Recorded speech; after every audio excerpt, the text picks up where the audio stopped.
이스마엘에게 그다랴가 죽임을 당했죠. 바벨론에서 총독으로 세워놨는데 이스마엘이 아람의 후원을 받아서 그다랴를 죽이게 됩니다.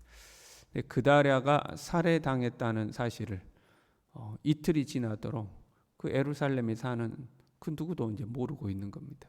그만큼 이 나라가 그만큼 연약하고 혼란스러웠다는 것을 말하는 거죠. 80명의 성지 순례단이 예루살렘을 향해 가다가 이스마엘을 만났습니다. 이 성지 순례단들은 예루살렘 성벽이 무너지는 것을 애통해하면서 하나님께 제사를 드리러 이제 가던 중이죠. 근데 이 이스마엘을 만난 거예요. 이스마엘이 함께 공감해 주는 것처럼 접근해서 그다랴에게 우리가 가자 하고 이들을 데리고 가다가 다 살해하게 됩니다. 죽이는 가운데 10명 정도 자기들이 남았는데 사실 우리가 밀과 꿀과 이런 것들을 감추어뒀다. 우리를 살려주면 내가 너에게 그걸 주겠다. 그러니까 또 이스마엘이 그 사람들을 안 죽이고 또 살려줍니다. 그게 이제 41장 후반절에 쭉 기록되어 있거든요.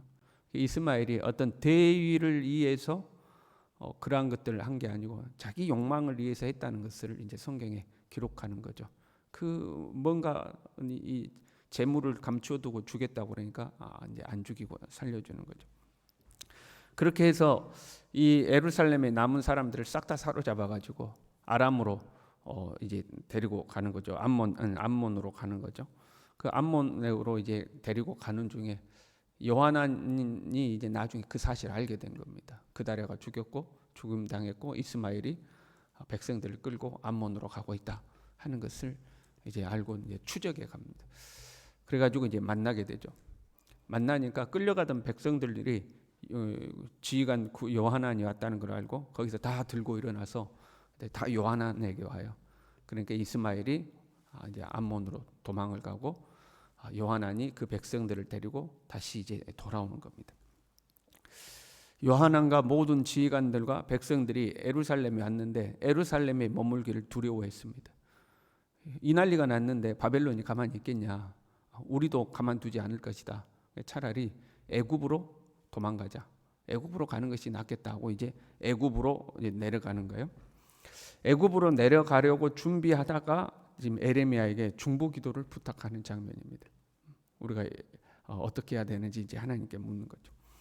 근데 이 장면에 중보기도에 대한 아주 중요한 표현들이 등장을 합니다. 6절에 보면 이렇게 돼 있어요. 우리가 당신을 우리 하나님 여호와께 보냄은 이렇게 이야기해요. 중보기도란 무엇이냐? 나를 대신해서 에레미야를 하나님께 보낸다 이제 이런 의미예요. 내가 하나님께 나아가야 되는데 당신을 우리 대신해서 하나님께 보냅니다. 이제 이런 표현이죠. 9절에도요. 너희가 나를 보내어 너희 간구를 이스라엘 하나님 여호와께 드리게 하지 아니하였느냐. 너희가 나를 하나님께 보냈다는 거예요. 우리가 누군가에게 중보기도를 부탁할 때는 당신이 하나님께 가서 좀 말 좀 해주십시오. 이제 그런 의미가 되는 거죠. 중보기도란 나를 대신해서 누군가를 하나님께 보내는 거죠. 나 대신 당신이 좀 말 좀 해줘요 하고 이제 보내는 거죠. 그리고 이제 중보기도의 자세에 대한 이제 표현도 나오죠. 3절에요. 당신의 하나님 여호와께서 우리가 마땅히 갈 길과 할 일을 보이시기를 원하나이다. 하나님께서 우리가 어떻게 해야 되는지 보여주기를 원합니다. 그거 좀 기도해 주십시오 하는 거고 5절에는요. 당신의 하나님 여호와께서 당신을 보내사 우리에게 이르시는 모든 말씀대로 행하리이다. 우리는 중보기도자를 하나님께 보내고 그러면 그 중보기도자가 하나님께 가서 이자 하고 저자 합니다. 그러면 하나님이 그 중보기도자를 우리에게 다시 보내주신다는 거죠. 우리에게 다시 보내서 이르시는 말씀대로 우리가 행하겠습니다 하고 이제 에레미야에게 중보기도를 부탁했어요. 여기에 하나님의 뜻과 인도를 구하는 아주 중요한 두 가지 자세가 나옵니다. 먼저는 내가 무언가를 선택하기 전에 결정하지 않고 하나님께 구해야 한다는 거죠. 이미 결정해 놓고 하나님께 구하는 것이 아니라 결정하기 전에 하나님 어떻게 해야 될까요? 하고 물어야 하는 거죠. 많은 사람들이 하나님의 인도를 구할 때에 자기의 뜻을 결정해 놓고 최종적으로 그것을 하나님께 확인받으려고 하는 경우가 많습니다. 하나님 이렇게 하는데 이래도 괜찮을까요? 하고 이제 물어보는 거죠. 그게 아니고 갈까요 말까요부터 물어봐야 되는 거죠. 애굽으로 갈까요 말까요? 애굽으로 갈까요? 아니면 예루살렘에 머물러야 될까요? 하나님, 우리가 어떻게 해야 됩니까? 우리의 갈 길을, 우리의 마땅히 갈 길과 할 일을 보여주십시오. 우리가 어떻게 해야 되겠습니까? 정하기 전에 말하는 거죠. 자기의 뜻을 이미 결정해놓고 기도하거나 중보기도를 부탁하는 사람은 자기가 결정해 놓은 것과 맞는 응답이 오면 아멘하죠. 역시 아멘하죠. 근데 자기의 뜻과 맞지 않는 응답을 하면 그때가 문제가 되는 거죠. 이제 그 말을 안 듣는 거죠. 안 듣기도 하고 아예 못 듣기도 하고 그래요. 그래서 하나님의 인도에 실패하는 경우가 있죠. 하나님의 인도를 구하는 것은 내가 결정하기 전에, 결정하지 않고서 하나님의 인도를 구해야 된다는 거죠. 그 다음에 두 번째는 어떤 말씀이든지 순종하려는 자세가 필요하죠. 6절에도 보면요, 우리가 당신을 우리 하나님께 보내면 그의 목소리가 우리에게 좋든지 좋지 않든지를 막론하고 순종하려 함이라. 그럼 나에게 합당하든지 합당하지 않든지 간에 순종하겠다는 거예요.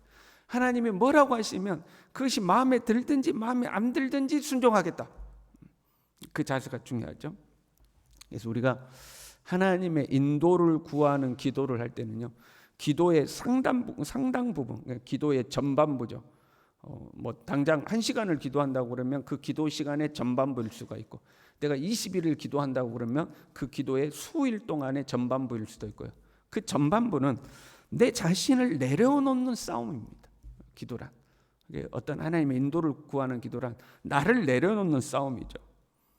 우리에게는 다 욕심이 있거든요. 욕심이 없을 수 없습니다. 내가 원하는 것이 있는 거예요. 어떤 문제를 딱 만났어요. 그러면 내가 원하는 것이 있는 거죠. 그러나 내가 원하는 것을 제쳐두고 하나님이 원하시는 대로 하겠다는 그 순종의 자세가 생길 때까지 어떻게 보면 내 자신과 싸우는 거죠. 내 자신과 그렇게 싸워서 기도하는 거예요. 내 욕심이 내 앞을 딱 가로막으면 하나님의 인도가 오지 못하는 거죠. 내 욕심이 마치 방패처럼 내 앞을 탁 가로막는 겁니다. 하나님의 인도가 오더라도 부딪혀서 내 자신 안으로 들어오지를 않아요. 기도를 통해서 내 욕심을 옆으로 제쳐내야 돼요. 내 욕심을 제거하면 제일 좋고, 제거가 안 되더라도 일단 옆으로 제쳐놓을 수 있어야 됩니다. 그래야 하나님의 인도가 나에게 찾아오는 거죠. 지금 에레미야에게 중보기도를 요청하는 요하나는 이 기도 응답에 대한 중요한 두 가지 태도를 보이고 있는 거죠.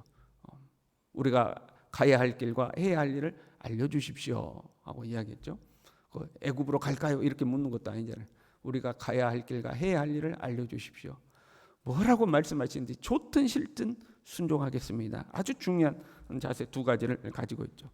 그러나 말은 그렇게 했지만 사실 요하나는 준비되지 않았습니다. 그렇게 에레미야에게 중보기도를 부탁하고 10일 만에 하나님의 응답이 찾아옵니다. 그것이 이제 7절부터 쭉 기록되어 있습니다. 42장 후반절에 하나님의 응답이 기록되어 있는데, 요점은 애굽으로 가지 말아라. 내가 진작부터 너희에게 다 말하지 않았느냐. 바벨론에게 항복하고 예루살렘에 그냥 머물러 있어라. 그러면 별일 없다. 별일 없을 테니까 애굽으로 가지 말아라. 애굽으로 가면 오히려 거기서 칼과 기근과 전염병으로 죽을 것이다. 가지 말아라 하고 응답이 온 거예요. 그랬더니 이 사람들이 에레미야의 응답을 받아들이질 않습니다. 43장에 보면 하나님이 말씀하지 않았는데 네가 거짓말하는 거다, 그렇게 이야기해요. 우리가 순종을 못하겠는데 이게 아니고 네가 거짓말하고 있다. 하나님은 그렇게 말씀하지 않았다. 네가 거짓말하는 거다. 이렇게 이야기하는 거죠. 그러니까 기도를 통해서 자기 욕망을 제거하지 못한 사람은 하나님으로부터 진짜 응답이 와도 이렇게 돼버립니다. 못 받아들이는 거예요. 준비되지 않은 사람에게는요, 그 어떤 하나님의 인도를 구했을 때 제가 뭐 중보 기도를 받아가지고 우리가 하나님의 뜻이 이런 것 같습니다라고 말해도 절대 안 받아들여요. 자기 욕심대로 가는 거죠. 에레미야는 기도하다가, 중보기도 부탁을 받고 기도하다가 이들의 마음이 준비되지 않았다는 것을 기도 중에 이제 알게 돼요. 20절에 보면 이렇게 돼 있어요. 우리 하나님 여호와께서 말씀하신 대로 우리에게 전하라. 우리가 그대로 행하리라 하여 너희 마음을 속였느니라. 그러니까 말은 우리가 그대로 행하리라라고 말했지만 내가 사실은 너희 마음을 속였다 하고 이제 에레미야가 지적을 합니다. 그랬더니 이제 43장으로 가면 43장 전반부에 보면 야, 네 거짓말하는 거지. 하나님이 너에게 그렇게 말씀하셨을 리가 없다 하고 이제 그걸 다 부정해 버립니다. 이들은 사실 하나님의 뜻을 묻는 것이 아니라 자기들은 이미 애굽으로 가려고 마음을 굳힌 거예요. 그러니까 기도, 하나님의 인도를 받는 기도 응답의 중요한 조건 중에 하나가 내 마음의 결정을 안 해야 된다는 거죠. 근데 이미 애굽으로 가려고 마음을 굳혔어요. 그런데 막상 애굽으로 가려니까 두려움이 있지 않겠어요? 애굽으로 가서 애굽 사람들이 우리를 받아줄 것이냐, 거기서는 또 무슨 일이 있을 거냐. 그러니까 하나님께 한 번 더 그냥 물어본 것뿐이죠. 심리적 안정을 취하려고. 하나님이 괜찮다고 그러면 좀 가벼운 마음으로 가는 거고 그런 거잖아요. 그러니까 하나님께 순종하려고 물은 것이 아니라 그냥 이래도 되나. 그래서 자기 뜻과 좋은 말씀이 오면 그 마음이 편해지니까 그것 때문에 이제 물어본 거죠. 자기들은 자신들의 생각에 애굽이 안전하다고 생각한 거예요. 애굽은 바벨론과 적대 관계에 있으니까 우리가 바벨론을 피해서 애굽으로 왔습니다. 그러면 애굽이 우리를 받아주지 않겠느냐. 애굽이 우리에게 해코지 안 할 것이다. 이제 이런 생각인 거죠. 그런데 하나님은 예루살렘이 안전하다고 하신 거예요. 자기들 생각에는 애굽이 안전한데 하나님은 예루살렘이 안전하다. 오히려 애굽으로 가면 너희가 칼과 기근과 전염병으로 죽을 것이다 이야기하는 거예요. 그러니까 자기 생각들하고 전혀 안 맞은 거죠. 그랬더니 하나님이 이렇게 응답하실 리가 없다 이렇게 생각해요. 자기들 생각이라면 하나님도 애굽으로 가라고 허락하셔야 맞는 거예요. 근데 하나님이 자기들 생각하고 다르게 말씀하시니까 하나님이 이렇게 말씀하실 리가 없다는 거예요. 우리가 순종을 못하겠는데 이게 아니고 하나님이 이렇게 말씀하셨을 리가 없다 하고 하나님의 응답 자체를 부정해 버리는 거죠. 사실 이럴 거면 기도할 필요가 없는 거죠. 그렇지 않습니까? 하나님이 뭐라고 하시든지 간에 자기는 자기 생각을 이미 다 결정했다 이 말이에요. 자기 생각 다 결정해 놓고 하나님께 어떻게 할까요? 순종하겠습니다 하고 간 보는 거죠. 우리가 간 본다고 그러잖아요. 하나님의 간을 보는 것밖에 안 되는 거죠. 이럴 거면 기도할 필요가 없는 거죠. 나를 내려놓지 않으면 하나님의 인도를 받지 못하는 겁니다. 하나님은 나에게 응답하셨을지라도 내가 그 하나님의 응답을 분별하지도 못하고 받아들이지도 못하는 거예요. 내 자아가 가득하기 때문에. 어쩌다가 내 자신의 욕심과 하나님의 뜻이 일치가 되었을 때는 그때는 믿음으로 받아들이는 것처럼 하죠. 그러나 사실은 내 욕심인 거죠. 내 욕심에 하나님이 동의해 준 것에 감사한 거죠. 나를 내려놓아야 돼요. 우리 새벽에 나와서 기도하시는 분들은 평소에 이제 기도하는 패턴이 있죠. 오랜 세월 동안 우리가 기도하다 보면 기도의 제목들이 다 있고 그렇잖아요. 내 자신을 위한 기도와 내 가족들을 위한 기도와 또 성도들과 내가 중보 기도해 줘야 될 사람들을 위해서 우리가 쭉 기도해 가는 거 아니에요? 그거는 우리가 보통 이제 기도하는 거죠. 그런데 살다 보면 하나님의 인도가 필요한 어떤 문제에 부딪힐 때가 있죠.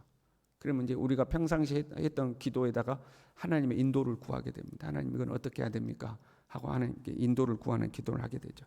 그때는 반드시 나를 내려놓는 작업을 선행해야 돼요. 어떤 문제에 부딪히면 내가 원하는 바가 생기거든요. 이렇게 되면 좋겠다. 근데 그것을 하나님 앞에 내려놓고 아니면 저 뒤로 제쳐놓고 하나님의 인도를 구해야 하나님의 참 인도를 받을 수가 있는 거죠. 저와 여러분이 그러한 기도의 삶을 살아갈 수 있기를 바랍니다.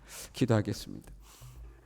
하나님 아버지, 나를 내려놓게 하시고 전적으로 하나님의 뜻을 신뢰하게 하시고 주님이 나에게 뭐라고 하시든지 간에 좋든 싫든 순종할 수 있는 하나님의 사람들이 될 수 있도록 주님 우리 모두를 붙들어 주시옵소서. 하나님, 우리의 일상의 삶이 평범하게 흘러가다가 어떤 중요한 선택을 해야 되는 문제들이 우리에게 부딪혀 올 때에 성령께서 우리를 가르치고 지도하여 주시고 우리로 하여금 그 성령의 가르치심과 지도함에 온전히 순종할 수 있도록 항상 준비되어 있는 그러한 하나님의 사람이 되도록 우리를 인도하여 주시옵소서. 예수님의 이름으로 기도 올리옵나이다. 아멘.